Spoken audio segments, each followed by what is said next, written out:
honrando a Deus na família.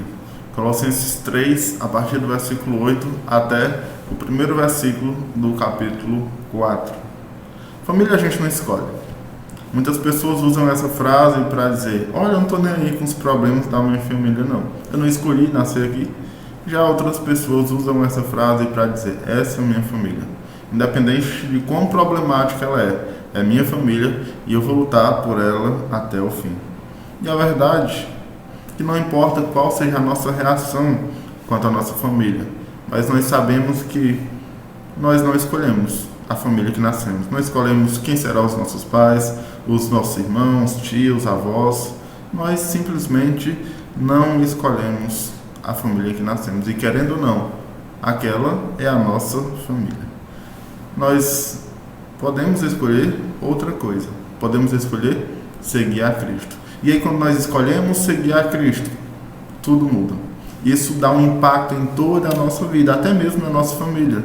Nós temos a mente mudada, nós somos mudados, temos a nossa situação mudada, nós nascemos de novo. E aí nós ganhamos uma família nova. Nós passamos a fazer parte da família de Cristo. E tudo isso pelo sangue precioso de Jesus Cristo. Então hoje nós veremos alguns princípios que vão nos ajudar a honrar a Deus na vida familiar. Colossenses, capítulo 3, a partir do versículo 8, vamos ler agora e meditar um pouco nesse texto. O texto diz o seguinte: esposas, sede submissa ao seu próprio marido, como convém no Senhor. Maridos, amai vossas esposas e não as trateis com amargura. Filhos, em tudo obedecei a vossos pais, pois fazer isso é grato diante do Senhor. Pais, não irritei vossos filhos, para que não fiquem desanimados. Servos, obedecei em tudo ao vosso Senhor segundo a carne, não servindo apenas sob vigilância, visando tão somente agradar a homens, mas sim com singeleza de coração, temendo ao Senhor. Tudo quanto fizerdes, fazei-o de todo o coração, como para o Senhor e não para homens, cientes de que recebereis do Senhor a recompensa da herança. A Cristo, o Senhor, é a quem estáis servindo. Pois aquele que faz injustiça receberá em troco a injustiça feita. E nisso não há acepção de pessoas. Senhores, tratai os servos com justiça e com equidade, certos de que também vós tendes Senhor no céu. Então, nessa parte da carta que Paulo escreveu à igreja em Colossos, ele se dirige especialmente aos membros da família como a função deles: pai, esposa, marido, mãe, filho, filha e até empregado, para os leitores que tinham empregado ou então que eram empregados. E aí essas cartas geralmente eram escritas ou para ensinar teologia ou para tratar de alguns problemas. E aí, se Paulo estava falando sobre a vida familiar, ele estava ensinando uma teologia sobre a família, mas também estava tratando possíveis ou então problemas que já existiam lá. E aí nós podemos pensar assim: se naquela época, no século I, já existia problemas na vida familiar, imagine agora. Na nossa época, meus irmãos, nós sabemos que os valores tradicionais que eram baseados no cristianismo estão todos sendo quebrados. Está crescendo rapidamente algo para fazer com que haja uma inversão de valores, uma inversão nos papéis da vida familiar. E aí, nosso problema não é só numa definição, mas também é na estrutura, no papel que as famílias ao nosso redor têm. E aí nós podemos ver famílias de pais separados, é o que mais tem. Geralmente, quando eu estava na escola e eu perguntava a alguém: ei, quem é teu pai? Como é o nome dele? Aí a menina dizia: nem sei, nunca nem vi. E acontece muito isso. Famílias que os pais se separaram. Então as crianças às vezes são criadas pelos avós. Por quê? Por irresponsabilidade dos pais. Às vezes os pais não planejaram uma família. E aí não tem dinheiro suficiente nem para criar os seus filhos. E com tudo isso, em outras famílias, quem tem autoridade maior são os filhos. Desde quando eu era pequeno eu já via muito isso. Um filho chorando e batendo na mãe, e ele que mandava, ele que ditava como que ia ser. E isso tudo porque homens não estão exercendo o seu papel no casamento, o seu papel de prover o sustento, o seu papel de prover ali o auxílio espiritual que a família precisa, o seu papel como líder. E aí temos mulheres se vendo na obrigação de ser a líder do lar, e alguns até tomando gosto por essa função que não é delas. Isso é o que há de mais comum na nossa vida, na vida das pessoas ao nosso redor. Só para você pensar, imagine, olhe para as pessoas que você conhece e certamente você vai encontrar exemplos dessas características anticristãs que eu acabei de falar. E é por isso que nós precisamos lembrar as orientações de Deus quanto ao padrão da vida familiar cristã. Nós precisamos lembrar para então buscar seguir esse padrão. Por quê? Porque nós somos pecadores e a nossa capacidade de pecar é muito grande. Então não minimize isso. Sabe que não importa o quanto você sabe da Bíblia, o quanto você vai à igreja, o quanto você ama seus irmãos, o quanto você conhece a Deus, mas você é pecador e é muito pecador e tem uma capacidade enorme de pecar. E a qualquer momento você pode cair e fazer com que a sua família fuja dos padrões cristãos. E o que eu quero dizer aqui com família cristã é uma família não somente que diz que crê em Cristo, não somente que participa de uma comunidade cristã, de uma igreja local, mas uma família que luta para seguir os padrões bíblicos que Deus traz para a nossa família. E aí, meditar nesse texto de Colossenses é algo que pode nos auxiliar muito a ter uma vida familiar que honra a Deus. E aí, em primeiro lugar, nós vamos tratar dos maridos e das esposas. E vamos ver dois princípios: amor e submissão. O versículo 18 começa com as esposas e diz: Esposas, sede submissas ao próprio marido como convém no Senhor. E aqui Paulo inicia essa sessão se dirigindo às esposas. E a realidade dessas mulheres é que elas eram desvalorizadas, eram menosprezadas, tratadas com inferioridade. Isso tanto no seu lar, quanto também na sociedade. E aí você pode me dizer, então não tem muita diferença não da época delas para a nossa, mas tem sim. Na época delas, toda essa opressão era com intensidade bem maior. Mas graças a Deus, o Evangelho chegou. E o Evangelho chegando, ele chegou para contribuir fortemente para a valorização da mulher. Então a Bíblia trata a mulher com dignidade, com respeito que ela merece. E o Evangelho chega para proclamar isso. Jesus mesmo fazia isso. Enquanto as mulheres samaritanas eram rejeitadas, Cristo falava com elas. Cristo considerava as mulheres. Naquela mesma época também as crianças eram rejeitadas e Cristo falava com elas. Talvez o maior exemplo de que a mulher é valorizada no Evangelho é que uma mulher recebeu em seu ventre o nosso Salvador, o nosso Senhor. Uma mulher que deu à luz ao prometido de Deus. Certamente aquele foi um dos momentos mais felizes da vida de Maria. Em toda a Bíblia, mulheres ficavam tristes quando não podiam ter filhos. E essa tristeza toda, tanto era porque não podia ter filhos mesmo em si, mas também porque não tinha a possibilidade de o ungido de Deus, o prometido Messias, vir através delas. E aí nós temos Maria sendo abençoada e agraciada com essa missão. Isso é um exemplo muito grande de dignidade à mulher. E o Evangelho traz isso porque ele declara que a mulher é feita à imagem e semelhança de Deus. E aí por isso nós devemos tratar as mulheres com respeito, de modo geral. Tratá-las com respeito, honrá-las, tratar com dignidade. E pensando nisso, a mulher tem um papel essencial na família, principalmente na família cristã. E agora nós vamos ver qual é o papel dessa mulher, qual é o princípio que as esposas devem seguir para honrar a Deus em sua vida familiar. O versículo diz: esposas, sejam submissas ao seu próprio marido, se sujeitar ao seu próprio marido.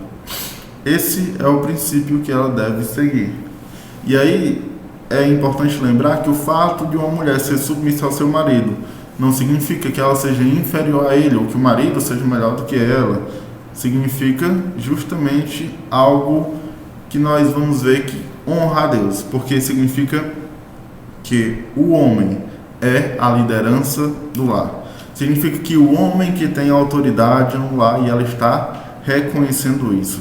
Está reconhecendo isso, mas o homem precisa saber que essa autoridade dele não é uma autoridade ditadora, mas uma autoridade amorosa.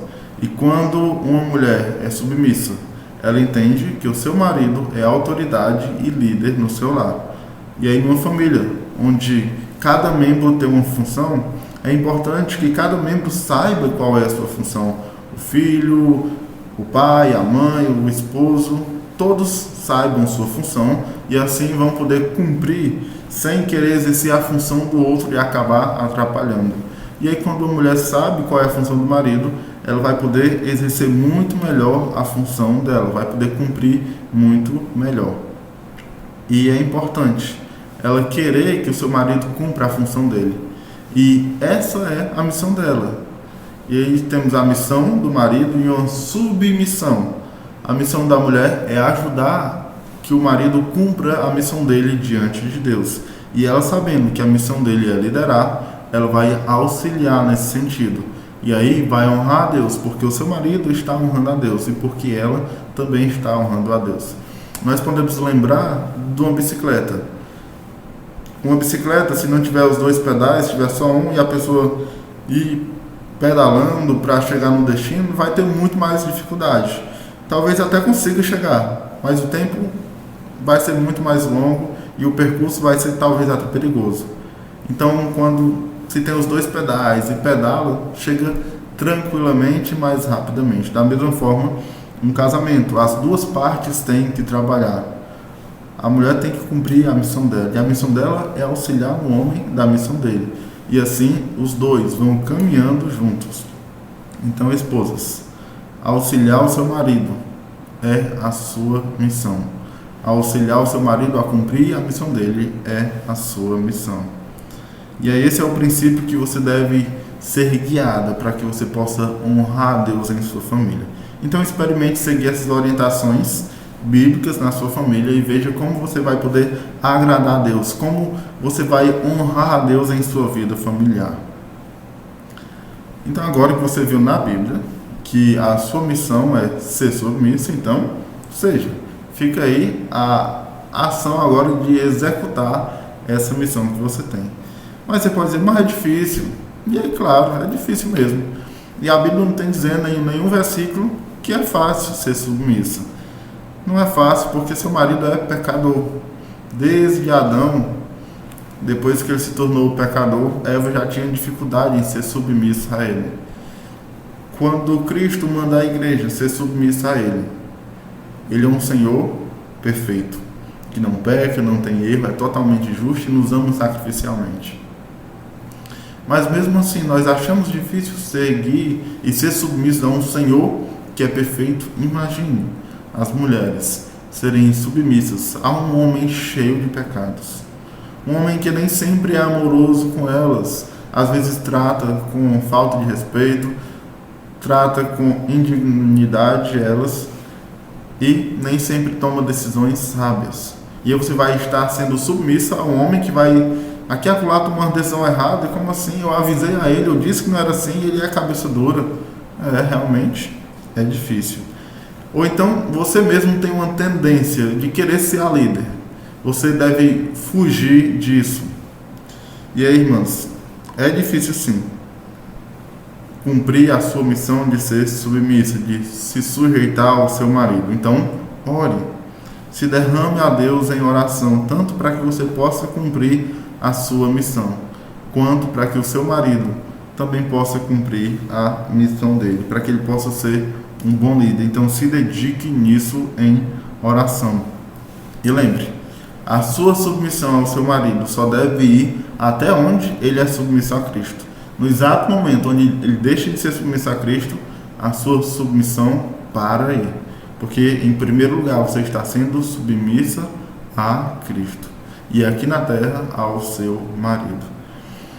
E jovens que querem casar, lembre, se as esposas que têm maridos crentes estão com dificuldades de serem submissas aos seus maridos porque eles são pecadores, mesmo eles sendo pecadores redimidos, imagine você se aproximar de uma pessoa que é descrente, um homem que não é submisso a Deus, um homem que não ama a Deus.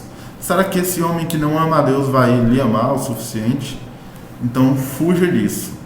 Fuja disso como você foge do bichinho que você tem medo, do inseto que você tem medo. Assim que você corre dele, fuja também desses homens que são descrentes e rebeldes contra Deus. Não vai dar certo. Mas procure um homem temente a Deus. Procure um homem que ame a Deus. E assim possa ser que ele também vai lhe amar. O versículo 19 vai falar agora para os maridos. E o versículo diz: maridos, amai vossas esposas e não as tratei com amargura. Maridos, a sua responsabilidade para com sua esposa é amá-la. Então você deve buscar amar sua esposa do mesmo tipo de amor que Cristo tem pela igreja. Um amor que é sacrificial. E você vai se sacrificar sim por sua esposa, pelo bem-estar dela, para que você possa cuidar bem dela.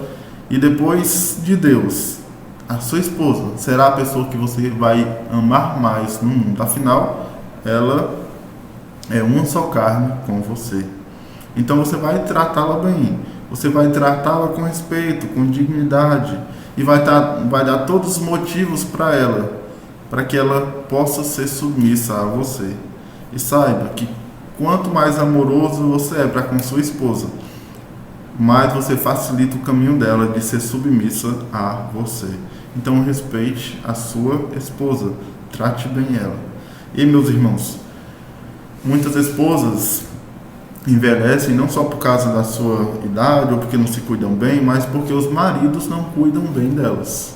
Então não queira ser esse tipo de marido para com sua esposa, mas lute para que a sua mulher esteja bem, tanto espiritualmente quanto fisicamente. É sua responsabilidade cuidar dela. Lembre sempre, Cristo está cuidando da igreja, mesmo a igreja não merecendo nada. A igreja merece tudo de ruim, mas o que é que Cristo faz? Ele cuida, ele se sacrifica. Assim deve ser o exemplo principal que devemos seguir, Jesus Cristo. Mesmo que em algum momento a sua esposa não esteja merecendo o seu cuidado, mas cuide mesmo assim, ame-a mesmo assim, trate bem ela mesmo assim. E aí lute com Deus em oração, se humilhe diante de Deus para que você possa amar ela, para que você possa cumprir a sua missão de provedor. É sua missão prover o alimento dela, para que ela possa se alimentar bem, estar bem. É sua missão prover para ela o alimento espiritual também. Lute para que vocês possam fazer devocionais sempre, e assim você está alimentando a sua esposa. E também você é o protetor dela, vai proteger ela dos perigos físicos e dos perigos espirituais. E é por isso que ela pode ser submissa a você tranquilamente, porque você vai amá-la de uma forma que é uma forma sacrificial. E lembre, o seu papel é liderar a sua família. Então joga a preguiça de lado e comece a fazer o seu papel. Se você já faz, muito bem, e continue fazendo isso. E aí, maridos, o amor para com a sua esposa não deve ser apenas um amor romântico, de dizer palavras bonitas, de comprar presentes, de ter um chamego, não. Mas deve ser um amor sacrificial. Deve ser o tipo de amor que você lembra do amor de Cristo pela igreja. E aí, se for preciso, você vai sacrificar o seu tempo, o seu descanso, o seu lazer para estar com ela quando ela precisar.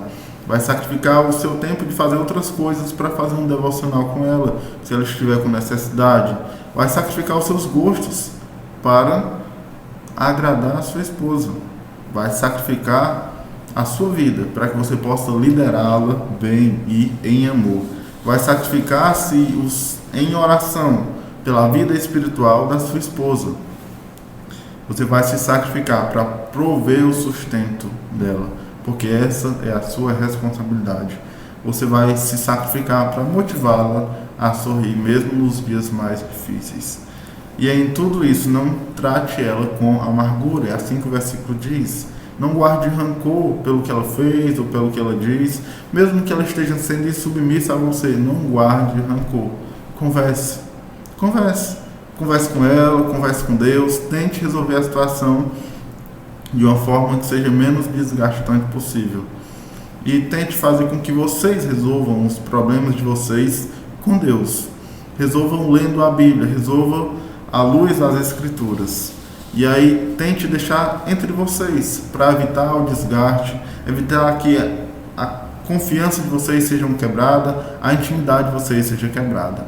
Mas claro, se vocês verem que precisa de ajuda, então é hora de pedir conselhos a pessoas sábias, pessoas piedosas, que conhecem a palavra de Deus e que realmente vão poder lhe ajudar e não apenas espalhar fofocas, e aí a sua situação está mais agravada ainda. Então sempre guarde confiança e intimidade com sua esposa, mas não guarde amargura. Fuja disso. Fuja de guardar amargura para com sua esposa. Então, se você tratar a sua esposa com amargura, é mesmo que você está chamando Satanás para entrar na sua casa e trabalhar dia e noite para que o seu casamento seja quebrado, seja acabado. Por isso, nós temos que trabalhar para que possamos amar as esposas e também cuidar delas, se não guardar amargura. E aí, uma palavra aos jovens solteiros que querem casar. Se você pensa aí que as mulheres cristãs têm dificuldade em ser submissas aos seus maridos, imagine as mulheres que não temem a Deus. Uma mulher que não é submissa a Cristo, muito dificilmente vai ser submissa a você. Fuja de mulheres que são rebeldes contra Deus e odeiam o seu Deus. Podem até parecer que vai dar certo, mas não vai dar certo. Então, maridos e esposas, o amor do marido pela esposa deve ser visto no sacrifício dele por ela. E o amor da esposa para com o marido deve ser visto na submissão que ela tem a ele. E aí, onde há sacrifício e submissão em um ambiente de amor, haverá um lar feliz. Haverá um lar que honra a Deus. Então, o casamento feliz ele não vai se desenvolver sozinho. É preciso ser feito em conjunto. Então vemos aí, tanto para os maridos e esposas, que amor e submissão são princípios que te ajudarão a honrar a Deus em sua família. Vamos tratar agora dos pais e filhos. O versículo 20 diz: Filhos, em tudo obedecei a vossos pais, pois fazê-lo é grato diante do Senhor. E aí que alegria! Um filho viver num lar feliz. Um filho viver onde o seu pai ama a sua esposa sacrificialmente e a sua mãe ama seu marido de forma submissa. E aí o filho pode dizer assim: eu tenho que obedecer meu pai, é isso? Mas onde é que estão os meus direitos? E aí o pai vai dizer: você tem direito de nascer e você nasceu. Você tem direito de ser sustentado e nós lhe sustentamos. Você tem o direito de ser educado e nós lhe educamos bem. Você tem o direito de ser amado e nós lhe amamos. E mais um montão de coisas que os nossos pais fazem por nós. Mas o que importa é que a gratidão que o filho deve ter para com seus pais por esse monte de coisa deve ser expressa em obediência. E eu sempre lembro que no Dia dos Pais, quando eu chegava para abraçar meu pai, e eu não tinha com que comprar um presente, só se eu pedisse dinheiro a ele tudo, mas ele sempre dizia: o melhor presente que você pode me dar é me obedecer. E, meus irmãos, isso é muito emocionante. Um filho ter a oportunidade de obedecer o pai. E aí nós lembramos da imagem de nosso Deus como nosso pai. Nós, como filhos, devemos obedecê-lo. Então, os nossos pais, os seus pais e as suas mães, vocês devem obedecer. E fazer isso é muito gratificante. Fazendo isso, você vai honrar a Deus em sua família. Não precisa nem fazer tanta coisa. Precisa obedecer os seus pais. E aí você vai estar honrando a Deus. E esse é o primeiro mandamento com promessa. E você quer saber qual é a promessa? Então vai ler a Bíblia e você vai descobrir que promessa é essa que você tem se você obedecer os seus pais. E aí, filhos, em que você deve obedecer os seus pais? Ele manda tantas coisas, fazer tantas coisas, o que eu devo obedecer? É tudo.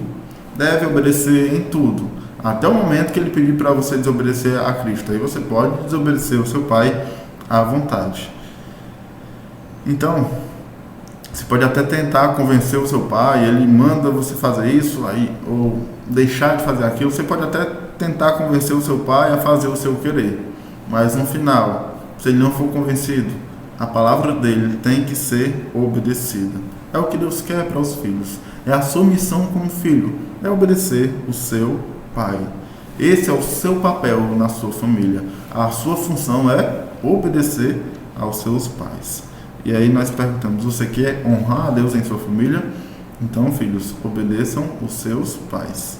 E o filho que não obedece ao seu pai, ele também não obedece a Deus. Ele desagrada seu pai, ele desagrada a Deus. É alguém que é rebelde. Alguém que é rebelde contra a autoridade suprema sobre ele, que é Deus. Alguém que é rebelde contra a principal autoridade sobre ele, principal autoridade terrena sobre ele, que é seu pai. E aí ele vai ser rebelde a todas as outras autoridades.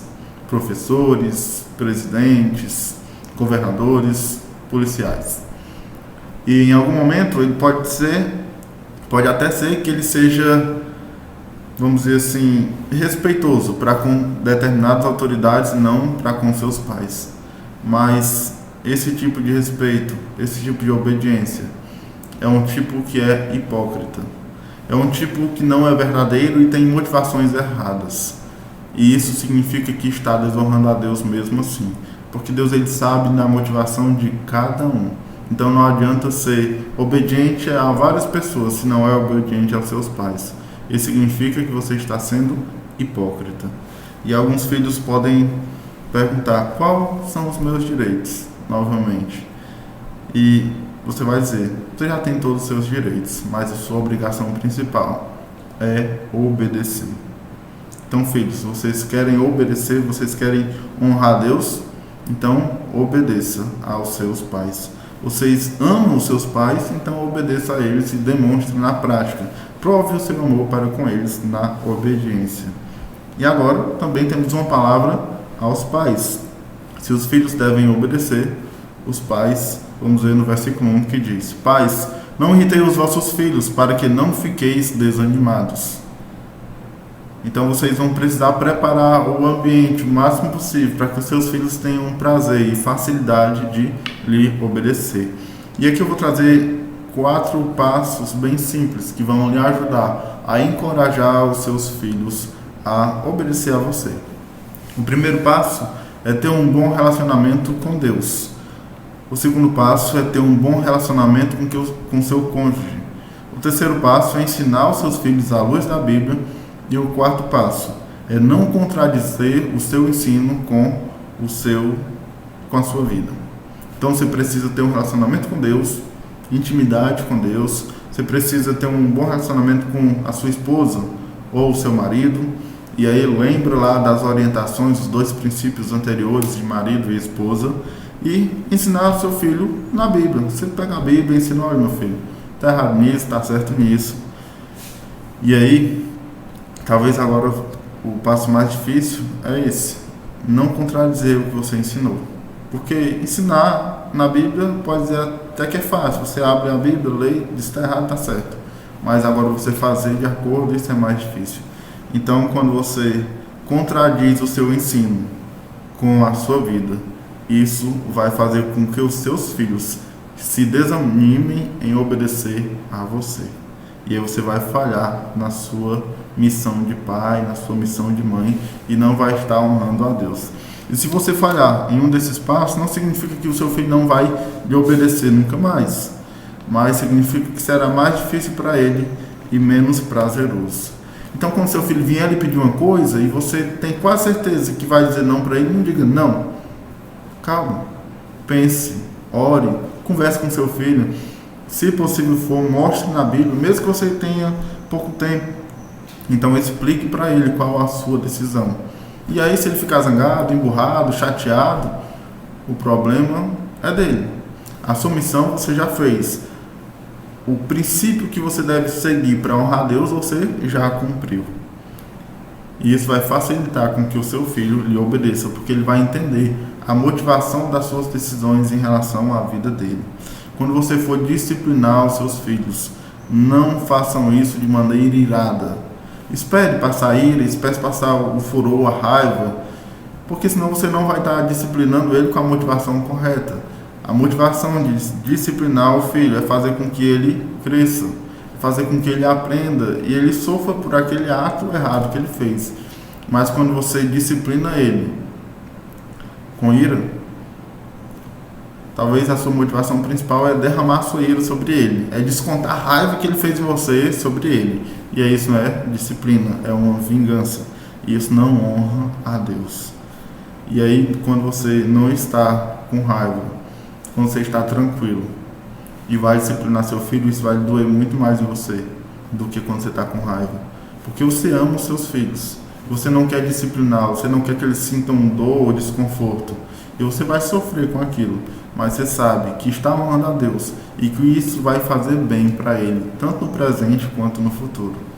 Então dedique também tempo a seus filhos. Os seus filhos, quando são pequenos, eles sempre fazem perguntas, querem o seu tempo. E você está muito ocupado fazendo isso ou aquilo e não dá o tempo necessário que eles precisam. Mas então esses filhos crescem, viram adolescentes, jovens, adultos, e aí são os pais que querem a atenção dos filhos. Mas os filhos não dão mais atenção. Parece que os pais colheram o fruto do que plantaram. Então lembre-se disso. E não só motivado por isso, mas também motivado em encorajar os seus filhos a obedecê-los. E quando você dedica tempo a eles, você se torna amigo deles. Muitos filhos de crentes têm amizades com descrentes, porque não têm amizade com seus pais, porque não são influenciados o suficiente pelos seus pais, e aí vão ser influenciados pelas más conversações que corrompem os bons costumes. Então tente entendê-lo, tente conversar sobre os assuntos de interesse dele, mostre que você se importa com ele, mesmo que você perda um pouquinho do seu tempo de outras coisas. E aí você precisa saber que os costumes com que você foi criado é diferente do que os costumes que os seus filhos foram criados. Então já tem um certo tipo de agir diferente. Então você pode respeitar isso também, até o momento que não fira o padrão bíblico. Na hora que for contra a Bíblia, claro que você tem que interferir rapidamente e firmemente. Mas enquanto não houver esse distanciamento do padrão bíblico, você pode ter até certa flexibilidade. E aí, tome decisões em conjunto, pais e mães. Tomem decisões em conjunto, para evitar que o seu filho faça aquele joguinho de pai contra mãe. Ah, a mãe disse isso, o pai disse aquilo outro. Então, juntem-se, tome uma decisão e o seu filho vai saber que vocês estão unidos, então não tem para quem ele correr, o que resta é obedecer. E aí, uma orientação, um princípio para os pais e para os filhos. Os filhos devem obedecer os seus pais e os pais devem encorajar os seus filhos a obedecer. Partimos agora para a outra parte. Os patrões e empregados, ou senhores e servos. E os dois princípios que vamos ver aqui é honestidade e justiça. Então, por que patrões e empregados entram aqui no ramo familiar? Nós olharmos para nossas famílias, não vai ter sempre essa coisa de patrão e empregado. Mas é porque na época que nós vamos ver aqui no texto, Paulo vai mostrar que existia essa cultura na vida deles. Então vamos ler o texto aqui e entender melhor. Os versículos 22 a 25. Servos, obedecei em tudo ao vosso Senhor segundo a carne, não servindo apenas sob vigilância, visando tão somente agradar homens, mas em singeleza de coração, temendo ao Senhor. Tudo que fizerdes, fazei-o de todo o coração, como para o Senhor e não para homens, cientes de que recebereis do Senhor a recompensa da herança. A Cristo, o Senhor, é que estáis servindo, pois aquele que faz injustiça receberá em troco a injustiça feita, e nisto não há acepção de pessoas. E aí, o contexto em que Paulo estava falando era um contexto de pessoas que tinham na sua vida familiar ou senhores ou empregados. Então, ou eles eram senhores de escravos, ou então eles eram escravos de senhores. E aí, eles moravam juntos, no mesmo ambiente, portanto, era como se fosse uma família. E aqui, a orientação que Paulo traz é honestidade e justiça. E eu tenho um amigo seminarista, que na família dele tem um empregado. Esse empregado já está há tanto tempo e que é como se já fosse parte da família. Ela mora com eles e tudo mais. Então podemos ver essa coisa tão distante lá do primeiro século que ainda existe em resquícios também para nós. E talvez isso poderia aplicar quase exatamente para eles.